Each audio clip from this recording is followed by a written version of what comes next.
Hey everybody, welcome back to our series on the 10 Commandments of Digital Missions. On our last video, we were talking about creating a very clear, defined target market. We were telling you about the importance of not trying to reach everybody, but really going after one specific type of person, and even writing that down and creating a profile about that person. So now that you've done that, we're actually going to expand on that a little bit. We're going to be talking about the importance of a solid channel strategy and how your avatar plays into the types of content that you're going to be creating.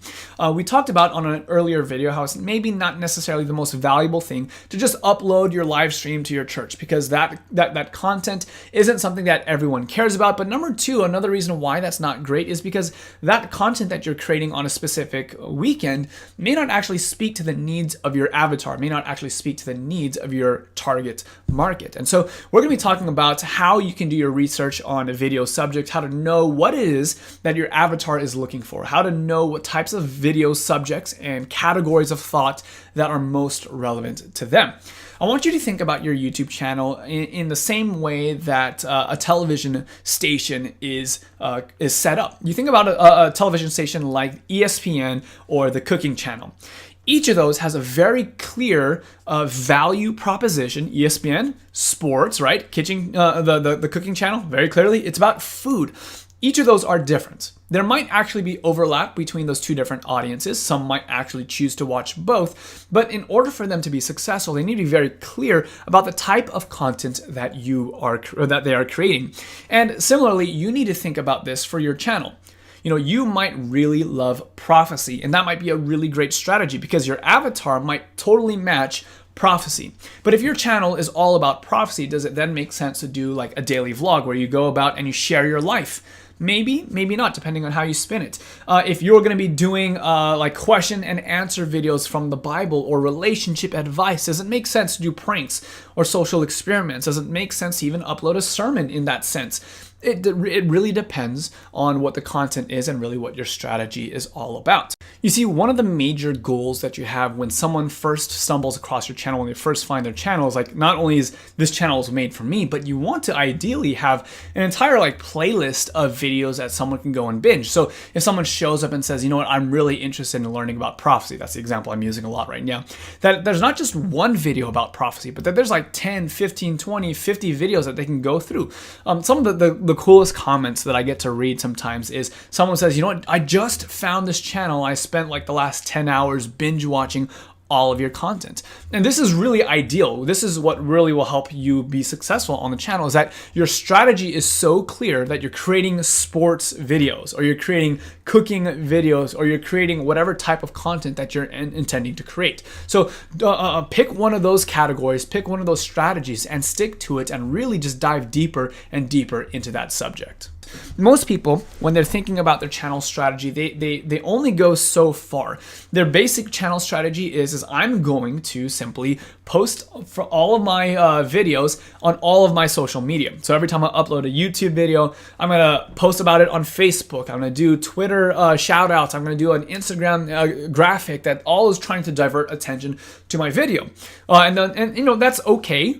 That's going to be helpful in a certain sense. There's a place for that, but here's why that general channel strategy really falls short. There's a couple different reasons. Number one, no one likes that annoying person who only posts about their own stuff. Maybe you have a friend, maybe you have a family member, maybe even a church member who let's say like sells Herbalife or essential oils or makeup or some type of like multi-level marketing scheme type of a thing.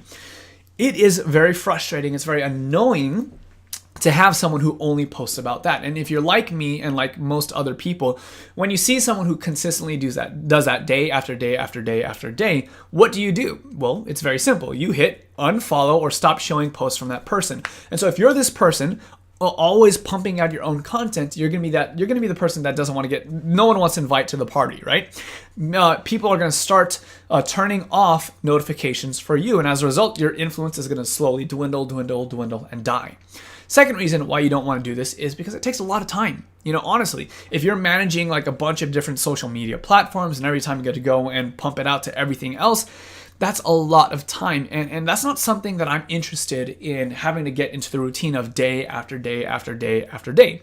On certain videos, like that I really want to push, yeah, maybe I'll do that. Maybe I actually will go down my Facebook Messenger list, find people who I think the video is going to be applicable to, and message them about it. If it's one of those videos that I really need that, maybe I'll go to the Facebook groups that I'm a part of, that I manage, pump out video content there. But usually people are really wise on that and they start unfollowing you again. So it takes a lot of time. People don't like it. Number 3, chances are your audience already believes similarly to you on something like as personal as Facebook. What is the value of only speaking to the choir? Our goal really is to get the message out there to people that, maybe we don't have relationships with, we've never met before. That's the kind of person that we're trying to reach out to. And then last but not least, the 4th reason why this general strategy really breaks down at some point is because there's a very clear limit. There's a very clear ceiling to how many people you can reach by actually doing this. I'll give you an example. Let's say theoretically you have 0 subscribers on YouTube, right? And you have 100 friends on Facebook. If your entire channel strategy is basically create whatever content you want to create, something that's just interesting to you, and then all of a sudden you put it out on Facebook and your goal is to get a Facebook follower to convert into a YouTube subscriber, and you only have 100 of these guys, at some point you're going to max out. The maximum capacity of transfer over that you have is 100 followers on Facebook. And so this is a very poor strategy for getting your content out there.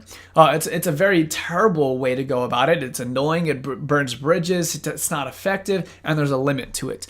Instead, I want to try and think about how can I find new people on the native platform. And this really is why thinking about how a social media platform is utilized natively, treating it with the respect that it needs, understanding common practices and how people use the platform. This is how this actually comes into value. So what I want you to think about is I want you to ask yourself this question. This is a question I ask myself regularly. This is a question that I like to ask new creators. When you are putting out a piece of content, why should they care about what you're creating? Assuming that this person who has the option to click on your video is not your best friend, they're not your mother, they're not your teacher from the 3rd grade, they're not, even let's say a church member of your church. Why would they click on this video? Is there a good reason for that? When the video is just named live stream from June 6th, who cares about that? What's the value that's there? There's a very small number of people that actually care. And in our next video, we're going to actually be talking about best practices for titles, thumbnails, tags, all these different kinds of things in our next video. But here's how this all ties in. We talked about television studios that have a clearly defined market. When it comes to your YouTube channel, what is your YouTube channel about? Is it about health and healthy cooking? Like I have a friend who runs a cooking channel on YouTube. Her channel strategy is to create as much great content as she can when it comes to the area of baking and cooking. So would it make sense for her to do like a life advice video? Would it make sense for her to do a vlog? Would it make sense for her to upload, a Bible study? Probably not. There's only a small portion of people who would even care about that. So when someone subscribes to a YouTube channel, they generally are subscribing because they want more of that specific type of video. So you need to narrow down what types of videos am I really trying to create? And this is where asking and talking to your demographic and really understanding your avatar comes into play. For me, the way I try to apply this, it might not look like it, but my audience is high school and early college. I'm actually far away from that demographic now. It's been 11 years since I've been in high school. And so as much as I think that I know what are the relevant issues and the struggles and the issues that people are going through in that stage of life, I'm in a very real sense distanced from that generation. And so here's a practical step that I'm doing that you can do, is actually talk to your demographic. I mentioned earlier that I have an intern who graduated from high school literally last weekend. And this person is helping me edit some of my videos. She has an idea of what types of video content and the style that many of her peers are watching. So that's very, very helpful. But probably even more valuable than that, I'm actually able to soundboard ideas with this specific person. I mean, she matches my demographic fairly well. So I'm able to ask her, what kind of subjects, what kind of questions, what kind of issues are you and your peers facing? And it can help me get a better idea of really what type of content will perform better.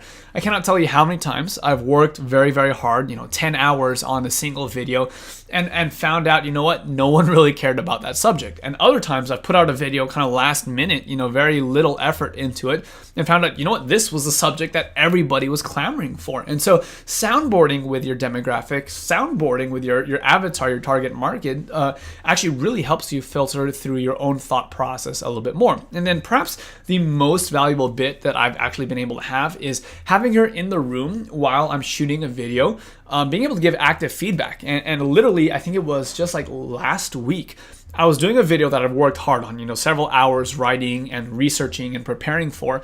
And as I'm talking, I can see her kind of like glossing over and like just getting bored. And so I stop and I say, am I even connecting? Do you guys tend to care about the subject that I'm caring about? And she was honest and said, you know what? No, you're just kind of rambling and it just seems like noise. And so even though it was something I was excited about, I decided to scrap the video, to throw it away, because at the end of the day, I'm about trying to create content for a very specific market, for a very specific kind of person. Now, at the end of the day, you need to create content not that you want to create, but really that your audience is looking for and that they will find value in. The second tool that's actually really valuable to help you out with this is Google Trends. Google Trends is a free service put out by Google itself. It's an aggregate of all the data of millions and millions of users all across the world. And through this service, what you can do is you can actually find out what are the things that people are talking about. And what's nice is you can find out current events, like you can actually discover in the last 7 days, what have been the hottest headlines? What are people clicking on? What are they asking about? And so it helps you create relevant content to your demographic.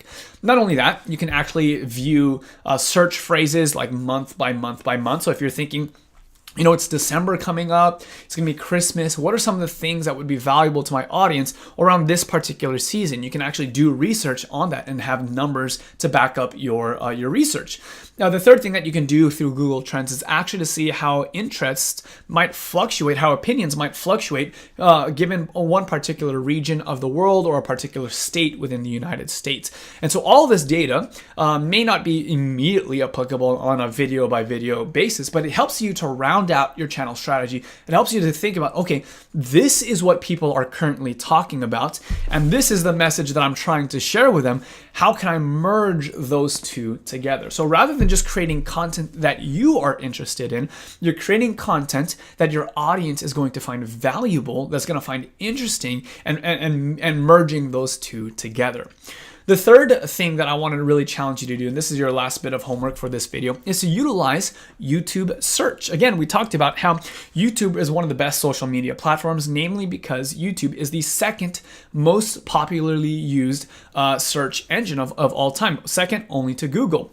Most people, when they have a question, they type it into Google or YouTube. And so whenever you go to YouTube and you type in the search bar, anything in the search bar, what happens a lot of times, if I'm going to type in the Bible, type into the search engine, how to study the Bible, what you see is there's many other suggestions of that list. And what that is doing, what YouTube is doing there, is that they are populating that list from most commonly searched at the top to least commonly searched.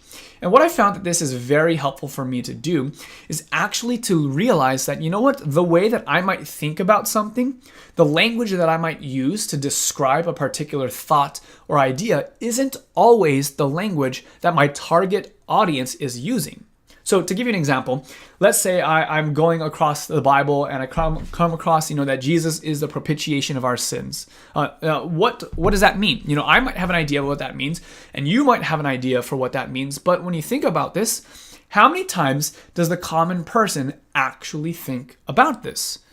Chances are they never think about it. Or if they're thinking about that general subject or category, they might actually never think about it in that language. And so you creating a video that has that title, the propitiation for our sins, like, is that really worth it? You're going to put in all that hard work and all that effort, but you didn't think enough about the strategy of how someone was going to find that video. And as a result, you get 1 or 2 views. You get no impact. And so one of the great things that you can do through YouTube search is think about what is some alternate wording, some alternate language around the exact same idea, the exact same thought that, I feel God has called me to share.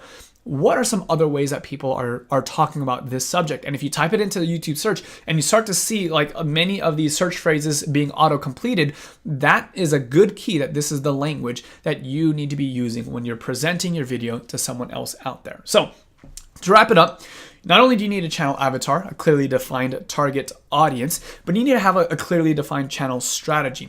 What types, what genres of content are you going to create? Because you want it to be the kind of thing that someone can come back week after week after week after week. If you're going to do a YouTube channel that's going to help, reach people who are interested in prophecy, then why would you ever make, a video about dating and relationships? Because that's not what they're all about. If your channel is all about questions and answers, why would you ever vlog?